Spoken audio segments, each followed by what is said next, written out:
Ja, rejseselskaber. Ja. Vi vil gerne beskrive de 5 forskellige rejseselskaber. Og det første, det er Apollo. Og der har vi så skrevet, at for dem, der er miljøvenlige og økologiske, og det er for børnefamilier, og det er for billige priser, og det er for alle alder. Og for Minerva-modellen, der har vi så taget grøn, fordi vi synes, det passer bedst til det. Og det andet, det er kronerejser, og der har vi så skrevet, at det er for businessfolk, hvis de så nu skal til hurtigt afsted og sådan noget, så kan de lige få bestilt det hurtigt. Og der har vi så sagt for 18 plus, og det er for mænd og kvinder. Og det er også billige rejser, sådan, og det kan være storbysferie eller spontanferie, hvor det er nu, de skal hen. Ja, så er der Albatros. Det er nok for dem, der gerne vil opleve noget, som ud af adventure i verden. Det er for 30 plus mænd og kvinder. Veluddannede mennesker, som har en god uddannelse. Minerva-modellen har vi sagt blå, fordi den synes vi, den passer bedst ind. Og så dem, der har penge til det. Kliplingsrejser. Der har vi sagt, det er 25 plus mænd og kvinder. Parrejser. Ja. Veluddannede mennesker, som dem, der har penge. Dem, der gerne vil ud og opleve noget i verden. Og så har vi sat den der Minerva-modellen violet, fordi den synes vi, der passer bedst ind til kliplingsrejser. Så har vi SAS erhvervsrejser. Der har vi for dem, der skal ud og business mennesker, som er ude at arbejde for veluddannede mennesker. Og det er 25 plus, både mænd og kvinder. Og Minerva-modellen har vi sagt, grøn og blå, den passer ligesom på begge, synes vi. Ja.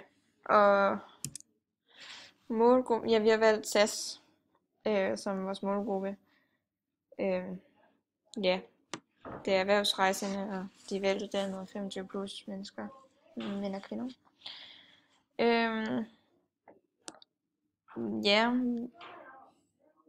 Ja, grundparameter har vi her.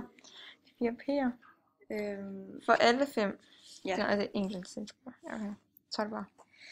Altså Apollo, der har vi sådan valgt, at det er jo fra pris og service, fordi at der har de god service og billige priser og sådan noget. Og Kronrejser, der har vi også valgt pris og service og beliggenhed.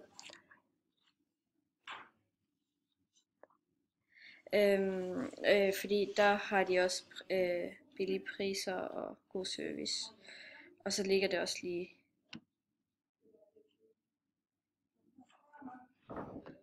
Ja. Hvad er kliplingsrejser er det? Ja. Albatros. Albatros, der har vi sagt pris, service og sortimentet de har, og hvordan, altså beliggenheden, hvor det ligger hen og sådan noget. Kliplingsrejser har vi sagt pris, service og beliggenhed og sortiment til sammen. Og SAS erhvervsrejse, der har vi sagt pris, service og sortiment, hvad de har. Ja. Ja.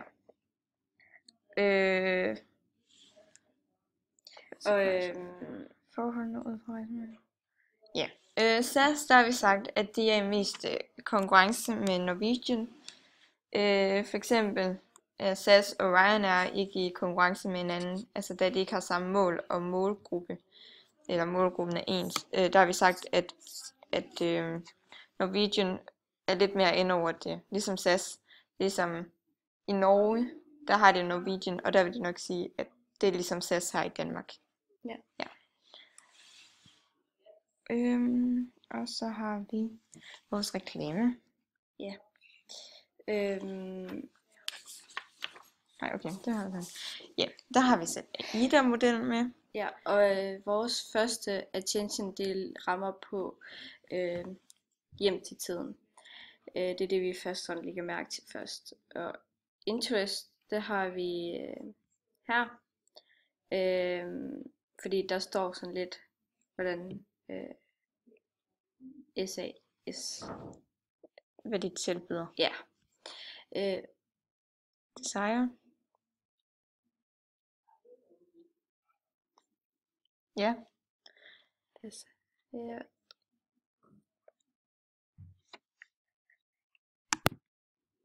Ja. Og Desire, det er Altså hvad de ønsker altså se frem til, når det er, de skal bestille billetter, eller for eksempel om det er billigt, eller om de har lyst til det, eller om de ikke har lyst til det. Og så bagefter action, det er, at de vil handle, altså bestille billettet, og så de vil rejse ud fra det. Ja, og det her, det er selve vores reklame med SAS. Hvor vi har blandt andet, hvor vi har altså selve logoet SAS, og de mener, at de har billige flybilletter til hele verden. Det vil vi så nok ikke lige helt mene, at de er billige, men det vil selvfølgelig SAS mene, at de har billige rejser. Og her er der lidt information om, hvad SAS tilbyder. Og de er altid hjemme til tiden. Ja. Og her, der kan I så kontakte dem over telefon her. Og så er der tider her, hvor du kan se, hvornår de har åbent, og så deres hjemmeside. Men vi kan desværre ikke finde e-mail eller noget som helst, fordi der står der ikke på deres hjemmeside, så vi kan ikke finde lidt mere info om. Men man kan gå ind og få lidt mere information på SAS.dk.